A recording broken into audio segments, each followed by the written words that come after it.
says they're so successful. I've been standing up here saying if you look at the manifestations of their success, first, you know, we've already talked about this, there's a greater diversity of insects than any other group of animals, any other group of life, really. 10 million, as a conservative estimate, there are 10 million different kinds of insects. And then second, they occupy a greater variety of niches than any other kind of organism. A greater variety of ecological niches. A third point is that manifests their success is that they exploit a greater range of resources than any other kind of organism. And then finally, ecologically, insects have dominated the world scene for at least 250 million years. We've only been here 10 million years. 250 million years. That is, if you want to, I'll own up that with Jurassic Park, perhaps you would say because of their colossal size that the dinosaurs dominated the world scene ecologically, but I doubt that. I think probably insects were the major consumers, the primary consumers for all of the ecological webs that developed while dinosaurs were here as well. So at least 250 million years they've been the ecological dominants of the world, and they still are. We may be the ecological ruiners of the world, but the insects are still the ecological dominants. So let's consider the general structure of an insect and the advantages that it has. And what I want to do, I suppose, first is to look at the taxonomic indicators we have of what is or ain't a bug, you know. Yes. And so I put on here, on the board here, before you recall what these are. It's a phylum Arthropoda. These are all arthropods. These are then, try it. No, not orders. Higher than that. Who's sub? It's a subphylum. Somebody say subphylum. Great. Subphylum.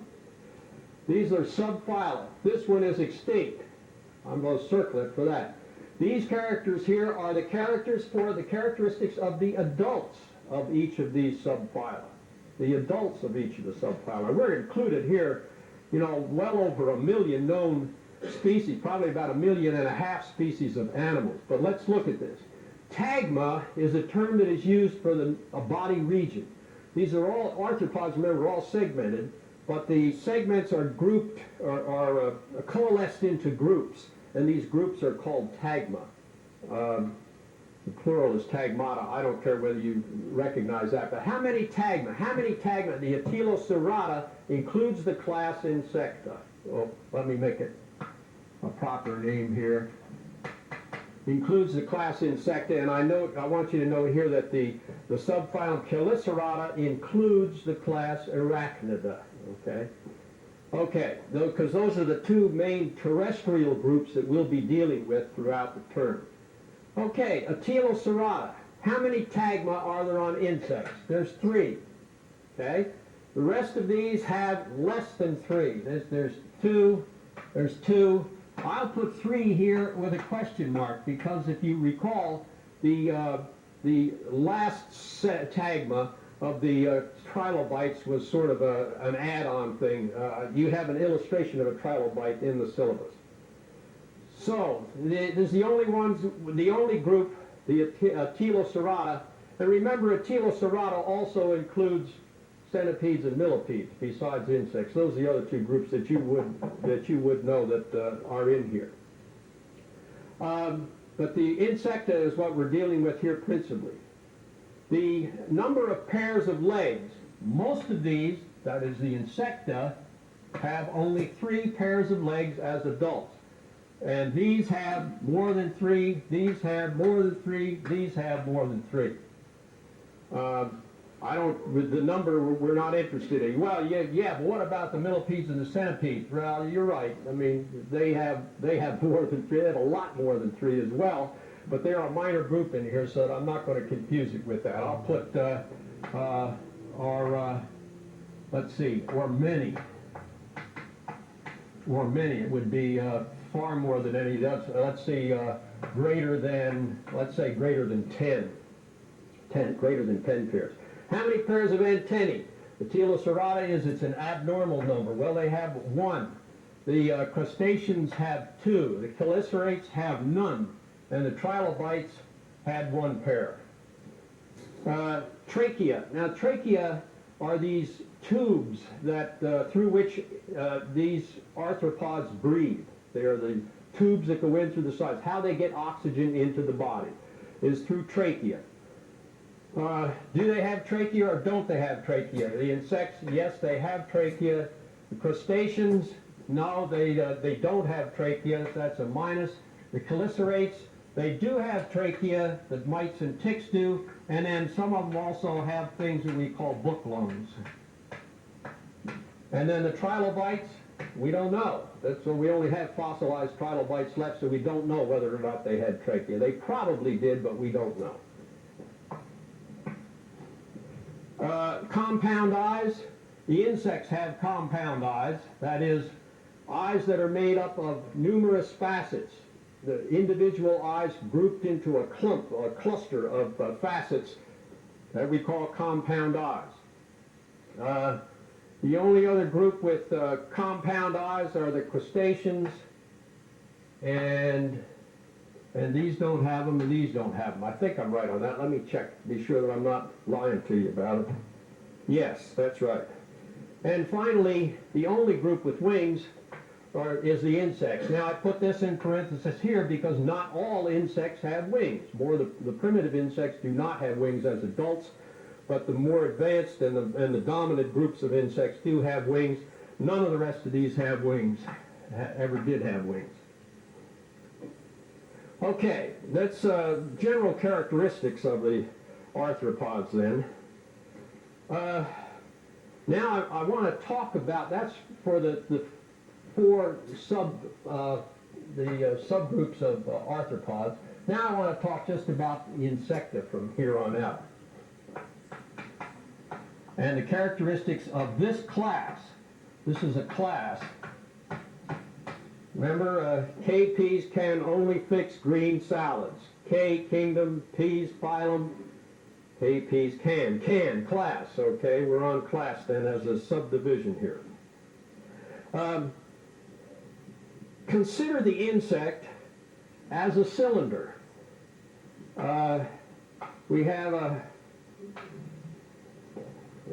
let's try to make this with some kind of perspective. We have a cylinder, and it will divide the cylinder, it says, into 3 tagma, so we'll divide the cylinder into 3 tagma like this.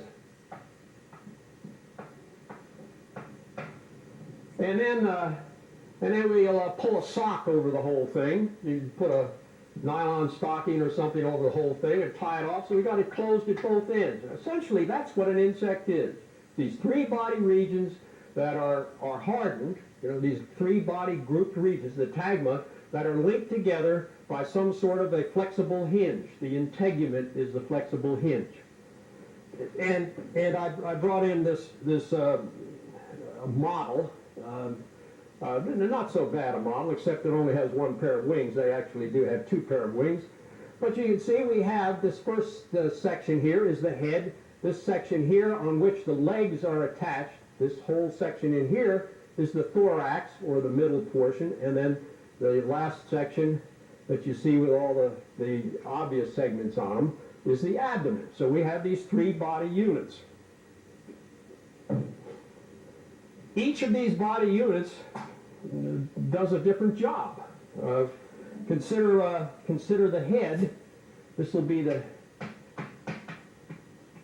what kinds of things go on at the head? Well, the head is the sensory and control center for the organism. It's the leading element as this animal moves in this direction, whether it's crawling, squirming, whatever it's doing. It's the leading element of the tagma. So it's the one that's going to be able to encounter the environment as it passes over. So the tactile senses, chemical senses, photo senses, and the processing of any of the resources are all done from this end of the animal. Okay, that's its function. What about the middle function? This is the thorax.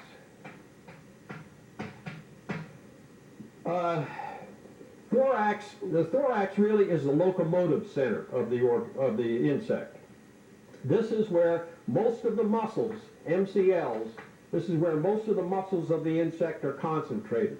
This is where the legs are attached. Okay, play God for a minute and consider this.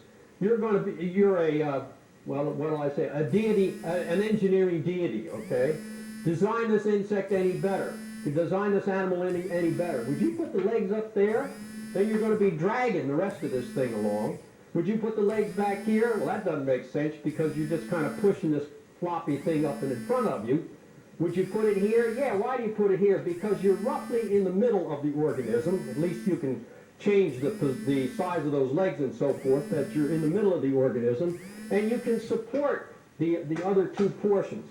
Interesting thing about the legs on an insect, the insect actually sort of has a spring mechanism. If you look at it from the side, the body's like this, and the legs come out like this, and so you've got this clearance of the ground here, but these joints here act as a spring mechanism for this animal, so that it's not it's not clumping along. It's rather a cushioned cushion ride. Suspended. The last part is actually the wings will be attached here too, but I'm going to give you a lot more detail on the wings as we get further on in the semester. And this is the abdomen. What's the function of the abdomen? Well, you've left all the other functions out of these other sections, so you better do something here. Nutrient processing, reproductive organs, storage of nutrients, fat body, those kinds of things will have to go in there. And then respiration and circulation. Most of it is generated from the abdomen. Okay, now, rather simplistic, I realize, but try to keep that basic pattern in mind for all insects. Now, and also, I want to say with the three pairs of legs, you're going to have some in the immature stages that may not have any legs showing at all. I was talking about adult stages with those other characteristics. Okay, let's consider the attributes that account for the success of insects. The first is the integument. And this is on your, I probably don't need to write all these up. This is on your syllabus if you're following along here. This is the outer body wall, or what we call the exoskeleton. What are its functions? The functions of the integument, well, first would be the attachment of muscles, so the internal attachment of muscles. And there's a peculiar thing, we say these are animals with an exoskeleton. They also have an internal skeleton, because if you take this integument, this is a plastic-like material that can be molded genetically, depending on what the genotype is, can be molded into various shapes. If I was to cut a cross-section, let's say of an insect, in fact, if you were to take this grasshopper, this model of a grasshopper, on a real one, and cut it across here, you will find that there are intrusions of this integument that come in like this and like this, so that the muscles actually attach here. This becomes an internal skeleton then as well. So insects not only have an external skeleton, they do have an internal skeleton, albeit it's poked in from the outside in order to make it intrude, but they do have an internal skeleton as well. This integument consists of 3 layers. The outer layer, and let me do this like that. The outer layer is the cuticle. And actually the cuticle consists of 3 layers as well. I'll get to that in a minute. This layer right here, the second layer in, this is the outside. We're from the outside looking in here. This is the epidermis. It is a layer that is 1 cell thick, but it is the only living portion of the integument. It is the only living portion of the integument. It is from the epidermis that the cuticle the cuticle is secreted from the epidermis, and actually and many of the sensory structures are cells that will extend up through here. Like with a hair, and sensory structures are epidermal cells as well. If you're going to put a hard exterior on an animal like this, you you're losing your sense of touch like you have, because you can't have nerves that are coming out all over the place there. So what you have to do is punch holes through this here and there and stick little hairs or other kinds of sensory devices out that will pick up chemical substances or pick up tactile, touching, right. Then this last layer is the basement membrane. The basement membrane is the sheath that encloses all of the internal portion of the insect and separates it away from the cuticle. Now, this cuticle, I said also, is made up of 3 layers, and that's the exocuticle, the epicuticle, the exocuticle, the endocuticle. I don't care whether you remember those details. It's not important. Just remember that the cuticle, though, is where the chitin occurs. The cuticle consists of this magnificent, this fantastic plastic material, nature's first plastic, a natural plastic. 20 to 50% of this cuticle is made up of this material. This is a complex nitrogenous polysaccharide. That's a sugar. It's a complex sugar with the nitrogen attached to it, okay? A complex nitrogen polysaccharide. For those of you who are interested, it's N-acetyl-D-glucosamine plus glucosamine. A complex long chain, then, nitrogenous polysaccharide. It is colorless. It is transparent, obviously, if it's colorless. It is tough. I don't know what else to say. Extremely resistant to mild acids, to mild bases. It is insoluble in water. It is somewhat permeable to water, but it is insoluble to water. And it is elastic. It will stretch.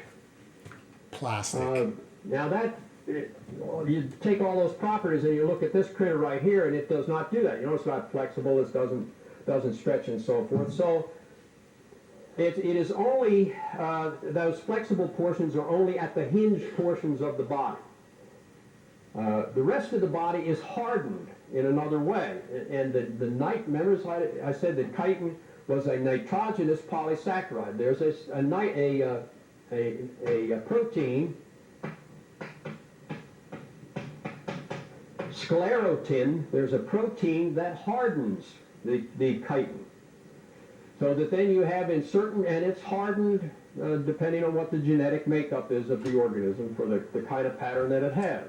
We call this sclerotized then. That portion of the insect that is hardened has been sclerotized or tanned. I don't care if you use sclerotized. Know that sclerotin is the protein that is involved here. You can say that it's tanned, if you will.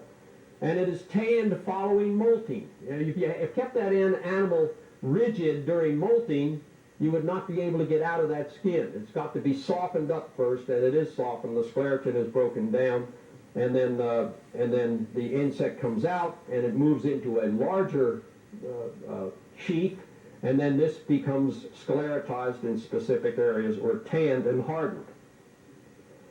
The other problem we have with this integument is that it has to be waterproofed in some way, because the most critical factor in the environment of all of these arthropods, even those that are aquatic, such as these, and these that were aquatic, is the loss of water from the body. You have to maintain a water balance for the osmotic pressures and chemical activities that go on inside the body. You have to have a certain water level within the body. And until the insects and the chelicerates too, the arachnids, were able to develop some way to prevent water loss. Now let me digress a minute, because I said that these things are in salt water, in marine habitats, and their problem is water gain. If you don't have some way of protecting the body from picking up too much water, you pick up too much water and explode. That just happens to be an osmotic flow from the higher salt concentrations to the lower salt concentrations. But for those organisms that are in a terrestrial habitat, they have to be protected in some way from water loss. So what we have is the epidermis here secretes a wax layer on the outside, and the wax layer is what makes it essentially waterproof. The epidermis, as I've said, is the only living layer. I've been talking principally about the cuticle here. The epidermis is the only living layer here. And then you have some of those cells specialize as to sensory organs. And then the basement membrane, this last one, this thin sheath here, is separates the integument from the inner portions of the body.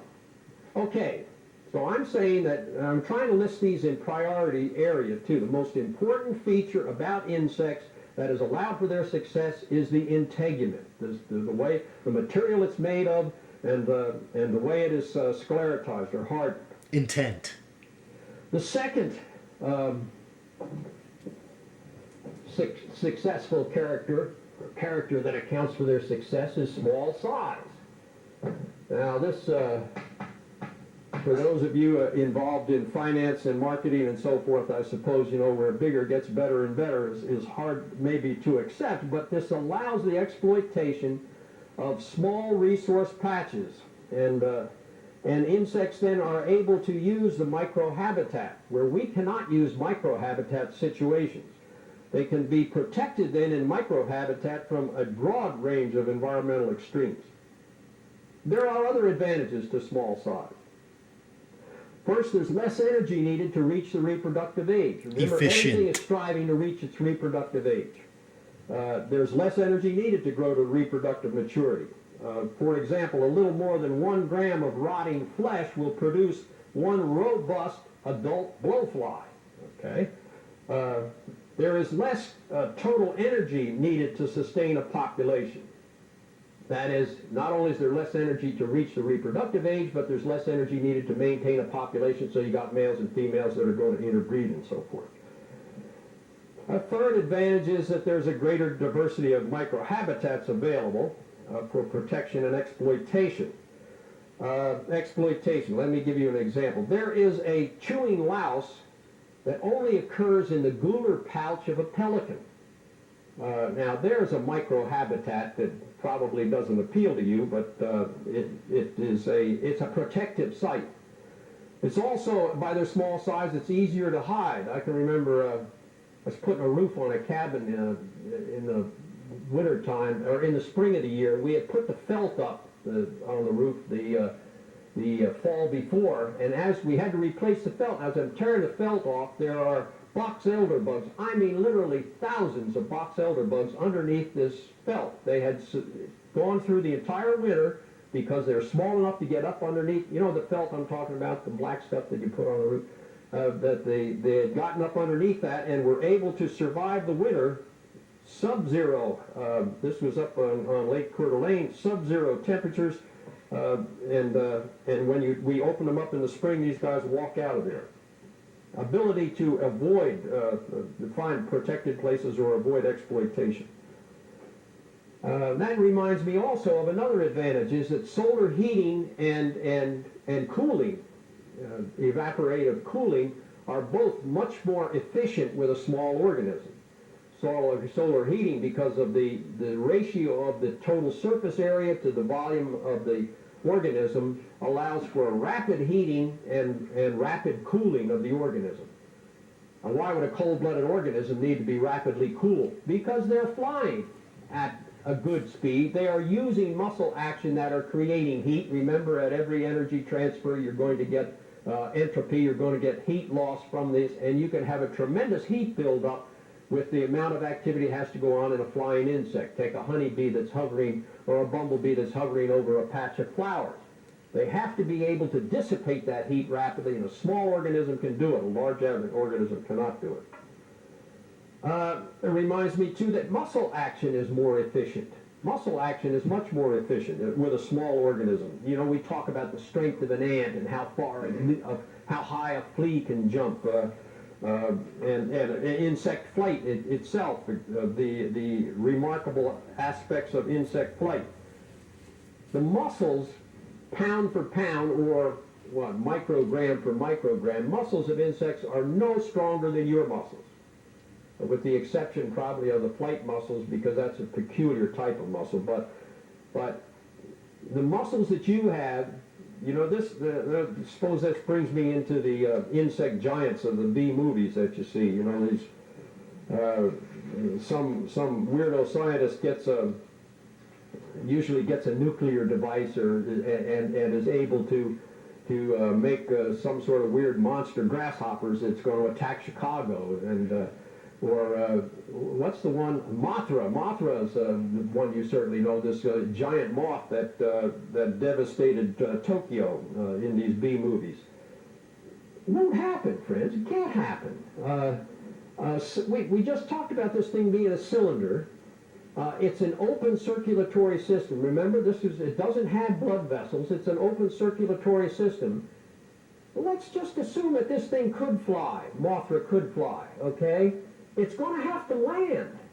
And when it lands, all of that fluid is the inertia. All of that fluid goes forward like that. And the whole front end of Mothra goes across the room. It cannot live with that kind of size.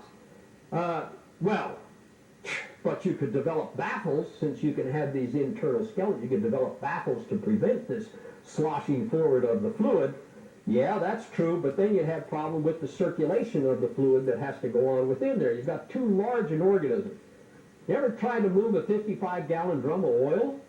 I mean, consider and that's a tough integument on that thing. Consider how hard it would be to put that thing in flight in the first place, the kind of muscle action that would be needed. So flight is probably, the muscles would hardly be able to move such an organism because of the heavy amount of fluid that's in there, and flight would not be possible with the existing musculature, because on a large organism like that, you would get overheating very quickly, and the thing would kill itself through its own overheating. Yeah, but wait a minute. There was a dragonfly, and we have a fossilized dragonfly with a wingspan of 31 inches. This thing flew. It has well-developed wings. It flew in about 250 million years ago, but it has a group of what we call synchronous flight muscles, the more primitive type of flight muscles. And I would question whether the darting flights that you see now, the hovering of a dragonfly and the darting flights where they can back up and so forth, could have been accomplished by that insect. Well, I got off on a tangent there about the B movies, but anyway, another advantage of small size would be the what I call zephyr transport. That is, insects could be carried passively. Small insects can be carried passively by wind currents without the need for energy expenditure. We have monarch butterflies that migrate well over 3,000 miles from Canada down to Mexico on an annual basis. And most of that flight is not powered flight. Most of that flight is carried by air currents. They know how to glide from one upwelling to a next. Insects have been taken in the air at 4,000 and 5,000 feet. Aircraft, that are set up to collect insects. We've taken things like aphids and leafhoppers at 4,000 and 5,000 feet in the air. This is a matter of transport that requires no effort on the part of the insect. Although I don't know where they're going to come down, that's the problem, and that's why there's so many of those kind of critters. A third advantage of insects is the trachea. The successful characteristics is a highly effective plumbing system that moves oxygen into the body of the insect. Along the sides of the body, and they don't show them here, along the sides of the body there are holes that go in at each segment. Some of these have been coalesced, and they go into a piping system, much like the tube you have coming out of your laundry dryer, with the rings around it to keep it from being crushed. And it comes in from this hole that is the spiracle, S-P-I-R-A-C-L-E, comes in through this hole that is a spiracle, and then branches out into major trunks, let's say something like this, and this branches out, and and this branches out, and this branches out, ad infinitum. Yeah, ad infinitum, because every cell of the body is serviced by a tracheole. That is one of these microtubes. You don't have that kind of advantage. Think of what that would mean. Every cell in the body has its own outlet to an oxygen supply, air supply, but oxygen as well. You've got oxygen that is, excuse me, oxygen diffuses through air 300,000 times faster than it does through fluid. Our oxygen is transferred through fluid, through your blood circulatory system. Insects' oxygen supply is transferred just through air, through these open pipes that go into the body, 300,000 times faster than the diffusion of oxygen in fluid. This allows for oxygen for the large muscle demands that we have in flight then. And then, well, how do they get rid of the carbon dioxide? Well, carbon dioxide diffuses out through the integument. The integument, and not very little of it diffuses out through these trachea. So the trachea is a one-way street. You're bringing the air in, you're not exhaling it through these as well. A fourth advantage is their means of excretion. That is getting rid of the metabolic wastes. The metabolic wastes in insects are stored as uric acid crystals. The urea is a toxic substance to maintain in the body. You take somebody with bladder problems or urethral problems, and you very soon know that these people will be sick because of the accumulation of urea. Insects are able to extract the water from the urea and leave it as uric acid crystals, which then are inert. And when they want to pass this, then they mix it back again with water and poop it out.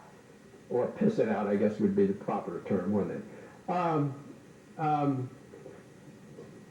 I was going to tell you something else about it. Oh, yeah, some of these, take, for example, some of the honeybees or some of the social insects, the larvae that are developing, store this as crystals through their entire larval life. And they don't excrete this until they molt from that into the pupal stage. So that they're storing these crystals in the body. These toxic materials are being stored in the body as uric acid crystals. Complex metamorphosis. I'm on the fifth successful attribute. Remember that half of all living species have this complex metamorphosis. Remember what complex or complete, you can use either term. Their complex metamorphosis means that the organism in its larval and pupal stage are completely different than the adult stage. Well, the egg, larval, and the pupal stage, but they're all completely different. And they're living in a different microhabitat. Actually, the difference is between the habitat that the larva is living in and the habitat that the adult is living in. This allows for the utilization of different resources by the same individual during its lifetime. And it limits intraspecific competition. Let me digress a minute and talk about competition. What is competition? Dampening competition. Competition I'll define as a striving for the same resource by two individuals. Competition is a striving for the same resource by two individuals. And we have two types of competition. We have intraspecific, that is between species like you and I here, and a football game is intraspecific competition. And then you have interspecific, which is between different species, interspecific competition. Remember, interspecific competition was the horizontal type of competition I talked about on the food web. Interspecies, then, competition is a contest of adaptations. One species is better adapted to utilize something than another species. So interspecific, that's between species, is a contest between their adaptations. But intraspecific competition is a contest really in your ability to get more resources than the other guy, whatever that resource is that you're striving for. So complex metamorphosis or complete metamorphosis limits the amount of intraspecific competition you have within any given species, because the larvae are not competing with the adult for the same resource. Like netters. Wings and flight as a successful attribute. Flight is more highly evolved in insects than it is in any other group of animals. Flight muscles generate more energy than any other known muscle. The efficiency of energy, generation is greater than any other type of muscle that is known. Insect flight muscles. The midge, this little punky that is about pinhead size, has wing beats over 1,000 strokes per second. That is 1,046, I think, is what it was measured at. 1,046 cycles per second. The cycle of that muscle is the contraction and relaxation of that muscle. 1,000 times plus, 1,000's good enough for me, 1,000 times a second. Now that generates a great deal of heat, and overheating then is a major problem. That's why the small-sized gnat can do this, because it's so small, the surface to volume ratio allows for this evaporative heating, or the heat dissipation. Now, wings are not just stuck out there as rigid structures, except on the more primitive animals. The wings can be flexed. Think of the number of advantages you have where the wings can be flexed. That is, the wings can be brought back, as we see here on rare grasshopper. Or the wings can be pleated. If you recall, if you've ever looked at the back wing on a grasshopper, it's pleated just like an oriental fan. It's pleating so that you can fold this up a larger surface area and pleated, by pleating it, folded up. Wings can also be folded. Now there are three different things I've said here. Wings can be flexed, that is brought back against the body. Wings can be pleated, that is creased up so that they're still the same length, but they're against the body. Or they can be folded. That is, you can fold them up just like you would fold a blanket up and put them up underneath a lot smaller wing. Things like rove beetles, for example, or earwigs. You've seen earwigs. Let's see if he can draw you an earwig real quickly here. You've got antennae. Remember, they've got these pinchers on the back end. These look like much abbreviated wings. Actually, these are wing covers that you see on the earwig. If you pull these up, you'll find that they have another wing underneath there that is much expanded like this, but they are able to flex it, bring it under. It's pleated so they can fold it together, and then it's folded up like this so that it goes underneath that little compartment. Sort of like a parachute, you know, this whole thing. And then when they want it, this whole thing just bloop, bloop, bloop, flops out and they can fly with it.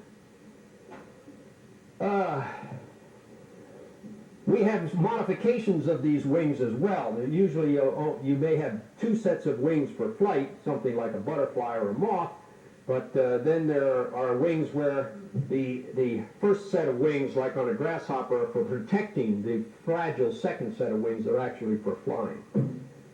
Defenses. Think of the defenses.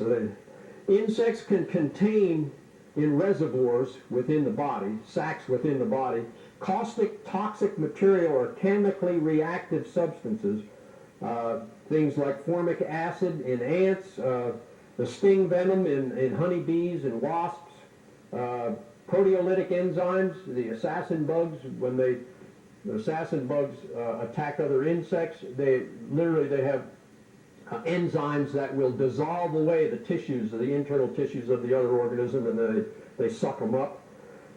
Quinones. Quinones are a group of very caustic chemicals. Things like blister beetles produce quinones. You've seen this black tenebrion, the black darkling beetle in the fall of the year. You ever seen these large beetles going across the road that kind of go across? Got a big bulbous type of abdomen. If you go over and you disturb them a little bit, they stick that abdomen up in the air. Have you seen those? See them. They're very common from here all the way over to the Cascades in the fall of the year. Well, try it sometime. Go down and flick this thing, and he'll stick its butt end up in the air. What he's doing is releasing quinones. Because if you were a mouse trying to grab a hold of that, those quinones are being sprayed out from the anus, and they're highly caustic. Although the mice know how to take care of this too. The way the mice do it is they grab hold of the beetle and they stick the butt end of the beetle down in the stand and then eat the beetle from the head down and then leave the quinones for last. Okay, defenses. Sensory mechanisms is another advantage. And I think chemotaxis, that is, reception of chemicals, is the most extraordinary thing about their sensors. Insects are able to respond to a few specific molecules diluted in a fluid or an air flume that is coming to them. And at great distances, consider what this is. Insects, their visual acuity is probably not much more than a few meters. Although they can pick up movement, and the movement is exaggerated by the compound eyes, which I'll talk about in a minute, but they can't pick up vision like you can. I mean, you can look out there at the barn, I can see birds flying on a barn, I can see an airplane landing over there at Pullman Airport. But I have to have a straight line in order to see that. Insects can also pick up the odor of that airplane, if they were sensitized to do this. Sitting here in this room, a few molecules, they can pick up that, and it can go around all kinds of corners. Essentially, insects see with their chemosenses, and they can see around corners, where we cannot do that. Our chemical senses are really poor. Photoreception, the compound eyes really detect movement through repetition. The compound eye curves around the body, curves around the head. Let's see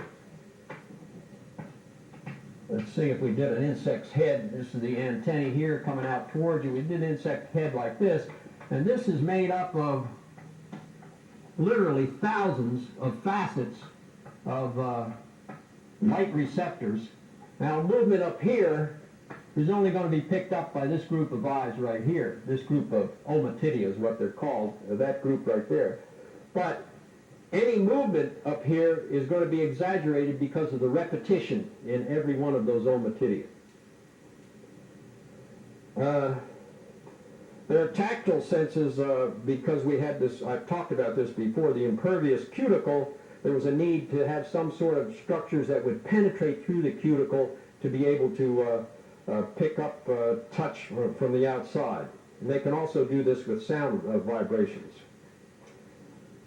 Okay, those are 8 items or 8 characters that account for their success. Now I want to talk a little bit about the 9th and the 10th as skeletal sculpturing is what it is. Mouth part diversity. Insects have chewing type mouth parts, different insects for each of these. Chewing mouth parts, sponging mouth parts, sucking mouth parts. Well, there will be 3 types. Let me go back. You have chewing type mouth parts. That's the basic primitive type. Then you have a sponging sucking type of mouth part, and then you have a piercing sucking type of mouth part. Now, these are the same group of oral structures are modified because of this plasticity of the integument, so that you have these 3 major types of mouth parts that allow for the utilization of this wide range of resources. Actually, it's a modification of just 3 pairs of oral structures that exploit all forms of resources.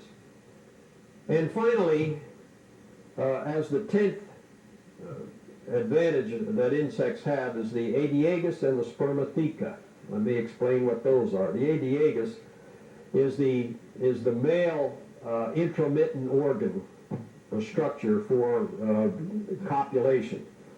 I talked about the lock and key phenomenon before. It's important. You've got this plastic, it's made of sclerotized chitin, so it can be a rather complex structure that will only allow fertilization of a female that has a receptor that is made for that key. It's the lock and key phenomenon. What does this do? It allows to maintain the diversity of species so that you don't get the crossbreeding of species. Aedeagus. I've talked about lock and key before, but I want to tell you about the Spermatheca, because this is an advantage that the female has that is extraordinary, that the female insect has that is extraordinary. I won't get into the complications of the female reproductive system, But just like many of you that are sitting here in a classroom, the female's got a pair of ovaries. She's got lateral oviducts that they join to a common oviduct. And then she has an accessory gland, usually it comes in here, something for producing glue for sticking the eggs, or maybe it's for the covering of the egg or something such as that.